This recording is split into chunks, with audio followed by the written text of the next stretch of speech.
Hey everyone, Suntendo Guy here, and welcome to the final part of the Nintendo Switch 2 Gamecube Online. First off, let me apologize that this should not have taken me this long to actually do. This should have just taken me like a day or two to get all this done, so I would like to apologize there.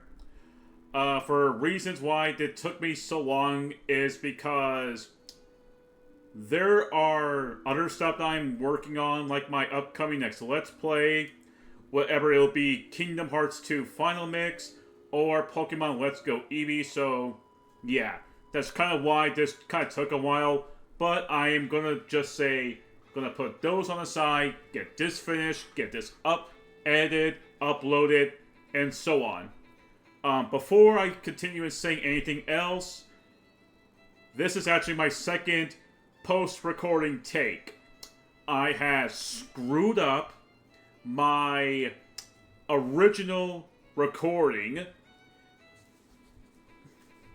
Yeah, sorry about that. I screwed up my original post-recording. I did not give myself any cues for me to take a bit of footage out. And that kind of worries me when I'm hoping this does not affect it too much. Future me, you know what to do.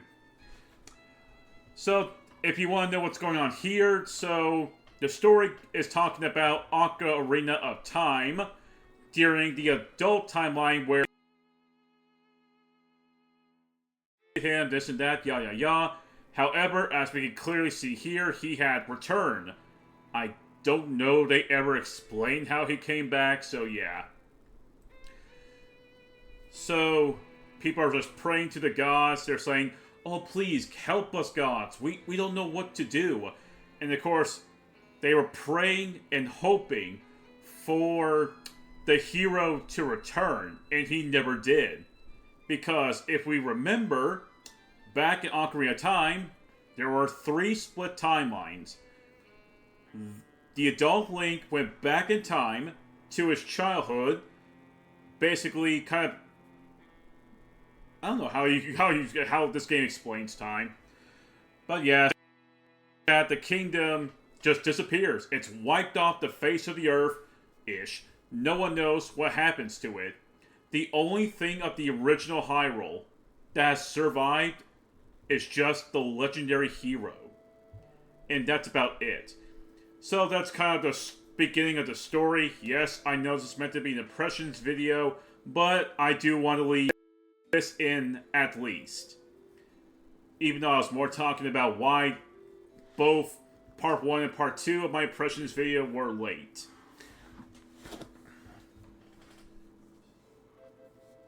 And I will actually be honest, I love the opening to Wind Waker. It explains almost everything as to, like, how everything was before the events of before the events of Wind Waker.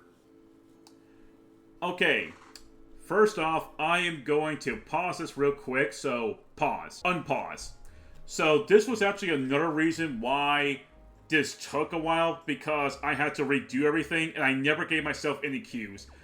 Anyway, I'm just kind of going to controls and see how they feel.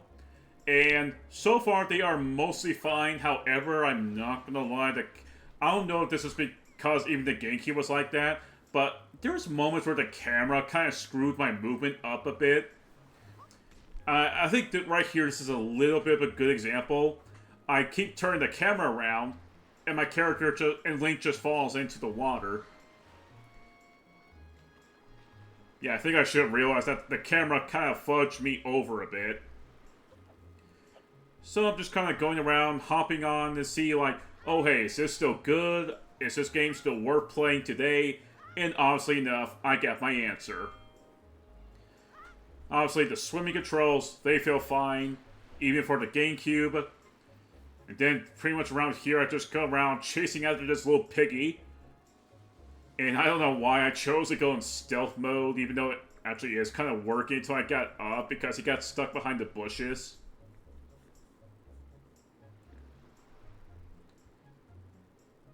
And then I was about to bring the pig back until the big brain old man interrupted me.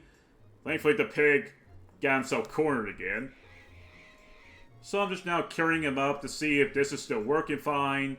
And yeah.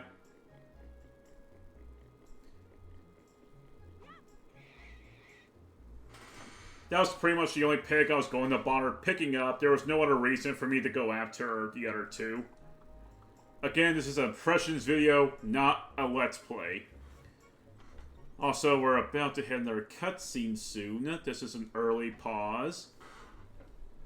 And pause. Unpause. So yes, what I'm basically doing is letting future me know that, oh hey, here's where I want you to, where I'm going to pause this, so that way you know, oh hey, this section of the video, gone. And then I'm saying unpause to let them know, oh hey, this is where it ends, and this is what I want you to delete.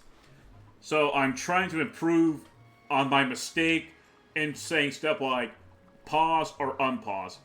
So after getting all the my clothes from Grandma, I head back to Ariel to basically get the telescope, and I once again, thanks to the camera, fell into the water. It's so weird that the camera just does that. Also, let's see. Climbing is completely fine, of course. Pause. Unpause. So right here, I'm checking out the items, make sure that it's all functioning, and yep, I'll probably say at this point, it's just like, yeah, this game works fine, I'm not having any issues. Well, the telescope is where I was starting to notice that the game felt a little too fast, and I'm actually struggling to get this telescope to focus on the bird, on the Ruto here. Eventually, of course, I got it. And I smell a big bird coming. I like how I just randomly look down just to look back up. That's something I used to do a lot. There's Tetra being taken by the Rocks King. I actually don't remember this boss's name, to be quite honest. Even though I think his boss fight is memorable. There's the pirates trying to knock the bird out. However, so far they are failing at their job. However, in my favorite shot right here, in 3, 2, 1. Boom! Headshot! Man, that is a shot right there. Also, I hope someone actually gets that reference when I said, boom! Headshot! Because that's a reference to the Legend of Zelda Wind Waker Abridged. That really old one, by the way. From Dragon Time, or whatever his channel is called. Future me, put his channel's name on screen, please. So after that, I just go off and go to the big brain man's house where his brother lives underneath him. But before I did that, I wanted to show this. There was really no reason for me to show this, but might as well just do it anyway. So anyone who remembers that behind the island, there is a hidden cave that you're not supposed to know about until you return to Windfall. However, I did want to just randomly show this off to be like, oh hey, you can actually get into this cave. And I actually got very close to drowning. So after that, I was just like, okay, there you go. You can come back into this cave if you want to. I was just basically, like, at one point, when I was doing a whole new game thing again, I was kind of curious, like, oh, hey, was this cave always closed off, or was it, like, always open? And I got my answer.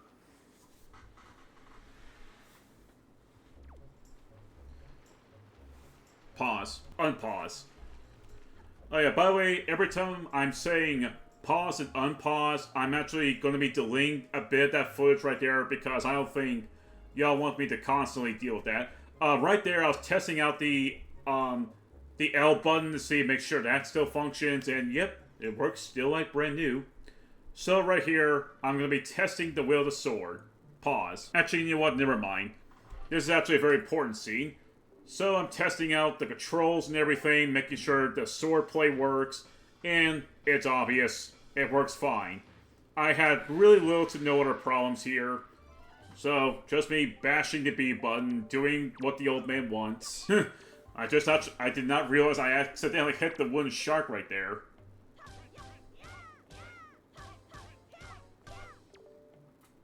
Now it's going to tell me to do the whole spin attack thing.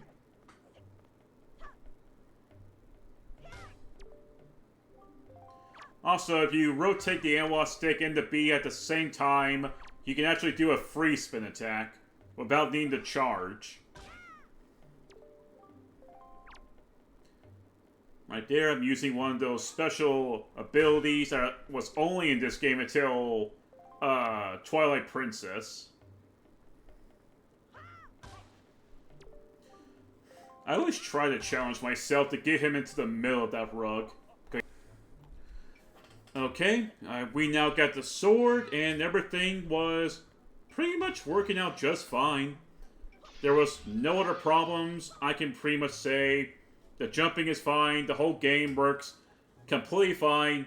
However, I'm not gonna lie, if I were to be honest with myself, well, first off, if you want to go ahead and leave, you can. It's just me doing the rest at the beginning of the game, just getting Tetra back from the tree and all that.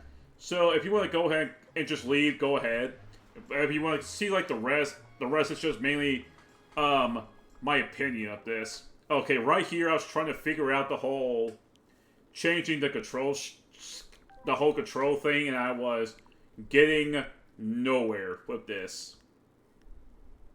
I actually kind of struggled.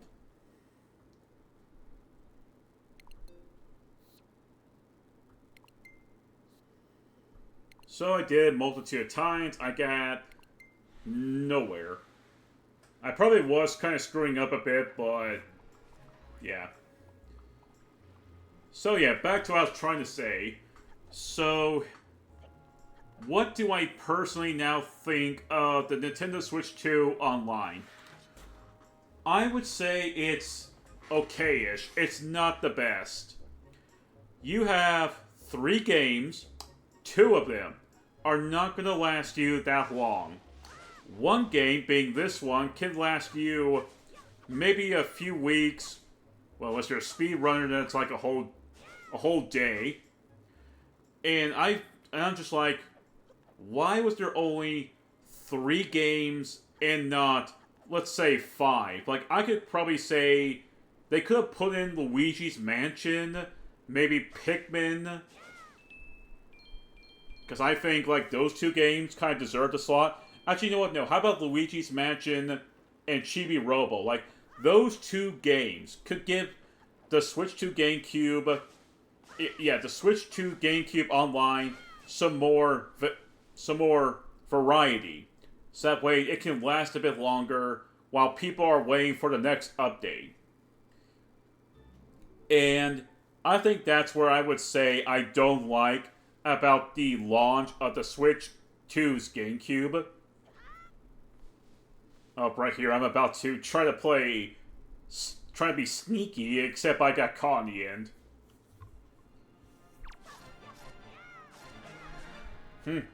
Treat him as if he was nothing. Platforming, okay. Platforming is as easy as ever. Now, granted, if I was at the the Forsaken Fortress, then that platforming area would have been a more better way for me to experience to see the platforming still works like it did in the original. Okay, right here I was actually trying to kill both of these guys at the exact same time. But, yeah, that didn't work out. Okay, all I can say is, this game works fine. I think it's definitely the best way to play the GameCube version, because if you were to try to get this game with the GameCube, like the actual GameCube console, then it's going to be kind of expensive. So, there is nothing else for me to say here. I think the Switch 2 GameCube is okay, but it could have been a lot better. So, anyway, this is Nintendo signing off. Have a good one. And hopefully I can do another either decently or better impressions video. Have a good night, everyone.